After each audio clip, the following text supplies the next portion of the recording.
सैफ अली खान याच्यावर 16 जानेवारीला झालेल्या हल्ल्याप्रकरणी पोलिसांनी रविवारी आरोपीला अटक केली। मोहम्मद शरीफुल इस्लाम शहजाद असं त्याचं नाव आहे। त्याचं वय 30 वर्ष आहेत। मग त्याला कसं पकडलं, त्याला पकडायला उशीर का झाला, मुंबई पोलिसांनी क्राईम ब्रँचवर केलेले आरोप, अशा काही गोष्टी, धक्कादायक गोष्टी या केसच्या संदर्भात त्यानंतर हळूहळू समोर यायला लागल्या। तर हे खुलासे नेमके काय आहेत आणि या निमित्ताने मुंबई पोलीस आणि मुंबई क्राईम ब्रँच यांच्यातले अंतर्गत वाद कसे चव्हाट्यावर येत आहेत हे सगळं जाणून घेऊया। नमस्कार, मी हरिता पुराणिक, तुम्ही पाहताय लोकमत। सैफ अली खान हल्ला प्रकरणात आरोपीला अटक केल्यानंतर पोलिसांनी अनेक गुपित उघडी केलेत। पोलिसांनी अनेक धक्कादायक खुलासे केलेत। पोलिसांनी सांगितलंय की सैफवर हल्ला केल्यानंतर आरोपी तिथून पळून गेला आणि बस स्टॉपवरती झोपलेला। तो सैफच्या घरात कुठून आणि कसा घुसला हे पोलिसांनी सांगितलं। पोलीस म्हणाले की चाकू मारल्यानंतर तो कोणत्या मार्गाने पळून गेला हे सुद्धा पोलिसांकडून सांगण्यात आलंय। घटनेच्या दिवशी सकाळी 7 वाजेपर्यंत आरोपी बांद्रा इथेच होता आणि तिथल्या एका बस स्टॉपवरती झोपला होता असं पोलिसांकडून समजलंय। मोहम्मद शरीफुल इस्लाम शहजाद असं त्याचं नाव आहे। त्याला ठाण्यातून अटक करण्यात आली। तो बांगलादेशी नागरिक आहे असंही समोर आलंय। त्याने बेकायदेशीररित्या भारतात प्रवेश केल्यानं भारतात तो नाव बदलून राहत होता। बिजॉय दास असं नाव त्याने भारतासाठी घेतलं होतं आणि मागचे 6 महिने तो भारतातच राहतोय। काही काळ तो ठाण्यात राहिला, त्यानंतर आता तो मुंबईत सुद्धा राहायला गेला होता आणि तिकडे तो मजुराचं काम करत होता अशी सुद्धा माहिती समोर आली आहे। पोलिसांनी असंही सांगितलंय की तो 16 जानेवारीच्या पहाटे बांद्र्यातल्या सद्गुरू शरण इमारतीत बॉलिवूड स्टारच्या फ्लॅटमध्ये चोरीच्या उद्देशाने शिरला होता। अधिकाऱ्यांनी माहिती देताना सांगितलं की घटनेनंतर 16 जानेवारीला सकाळी 7 वाजेपर्यंत तो बांद्रा पोलीस इथल्या पटवर्धन गार्डन जवळच्या बस स्टॉपवर झोपला होता। नंतर ट्रेनमध्ये बसून तो वरळीला गेला। पोलिसांनी सांगितलं की आमच्या तपासात असं आढळून आलंय की तो 7व्या-8व्या मजल्यापर्यंत पायऱ्या चढून गेला, त्यानंतर डक्ट भागात प्रवेश केला आणि तिथे लावलेल्या पाईप्सच्या मदतीने 12व्या मजल्यावर तो पोहोचला आणि बाथरूमच्या खिडकीतून अभिनेत्याच्या घरात त्याने प्रवेश केला।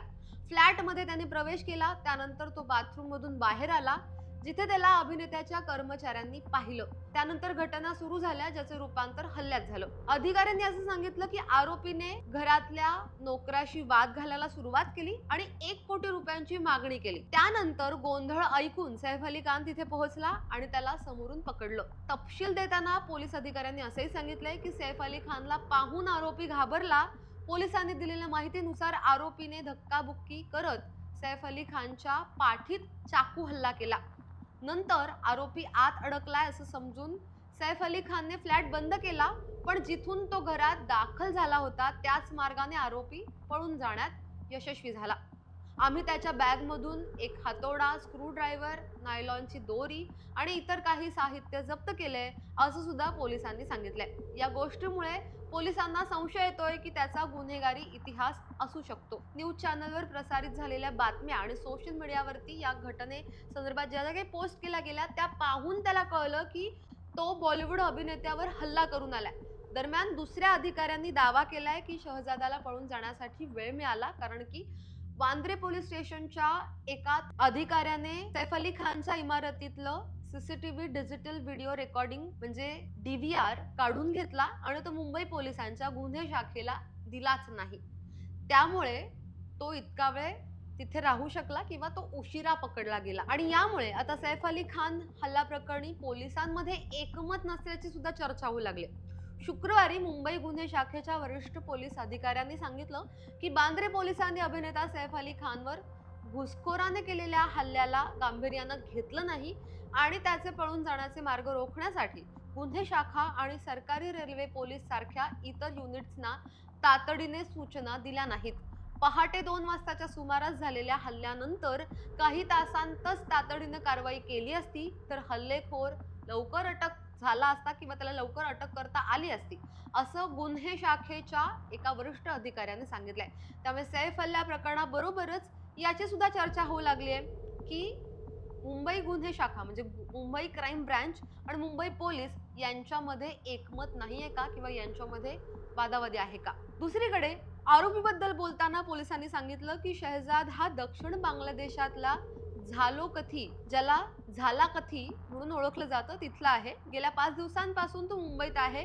या दरम्यान त्याने हाउसकीपिंग एजन्सीसह अनेक छोटी-छोटी कामं किंवा छोट्या-छोट्या नोकऱ्या केल्यात. हमला हुआ था उस मामले में क्या हुआ है कि आरोपी को गिरफ्तार कर लिया है, प्लीज बताएं।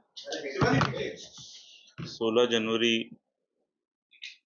2025 को रात में 2 बजे बांद्रा पुलिस स्टेशन की हद्दी में अभिनेता श्री सैफ अली खान इनके घर पर जबरी चोरी के उद्देश्य से उन पर हमला हुआ था।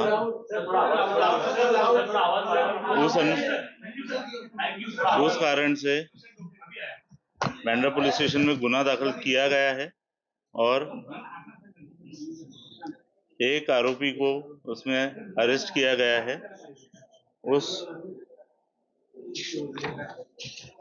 आरोपी का नाम मोहम्मद शरीफुल इस्लाम शहजाद है।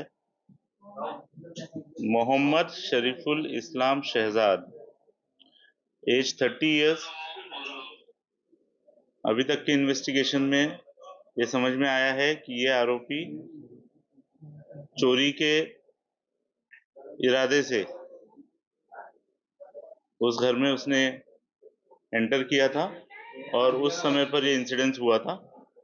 इस एक्यूज को कोर्ट में पेश किया जाएगा और पुलिस कस्टडी की रिक्वेस्ट की जाएगी और उसके बाद आगे का इन्वेस्टिगेशन किया जाएगा। सर, ये आरोपी बेसिकली कहाँ रहता था मुंबई में और कब से वहाँ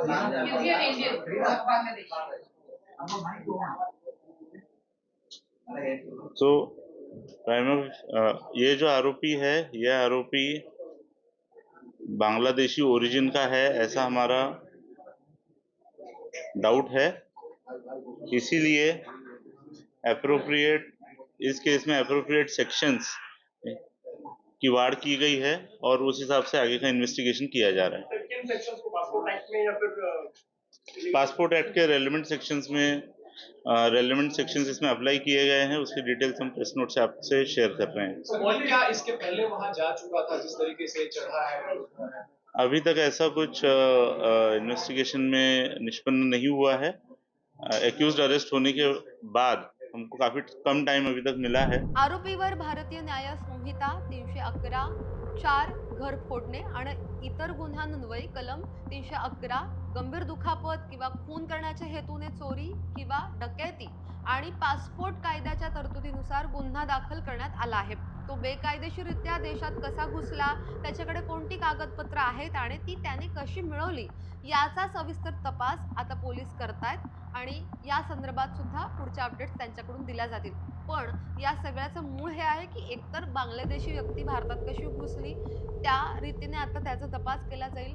त्यानंतर यातून जो एक वेगळा मुद्दा समोर आलाय, मुंबई पोलीस आणि मुंबई क्राईम ब्रँच ह्यांच्यातला जो वाद आहे त्याच्या संदर्भात नवीन काही अपडेट येत आहेत का आणि ह्या प्रकरणात एकंदरीतच आता सैफच्या घरातल्यांचा किंवा सैफचा आणि करीनाचा जो काही जबाब आहे त्यात काही वेगळं समोर येते का हे सगळंच पाहण्यासारखं असणार आहे। पोलिसांकडून या संदर्भातले अपडेट्स जेव्हा आमच्यापर्यंत येतील आम्ही तुमच्यापर्यंत अवश्य पोहोचवू। पण या साऱ्यावरती तुमचं म्हणणं काय खाली कमेंट बॉक्समध्ये तुमच्या प्रतिक्रिया अवश्य नोंदवा। आत्तापर्यंत जर का लोकमत सबस्क्राईब केलं नसेल फॉलो केलं नसेल तर लगेच सबस्क्राईब करा, फॉलो करा आणि पाहत रहा लोकमत।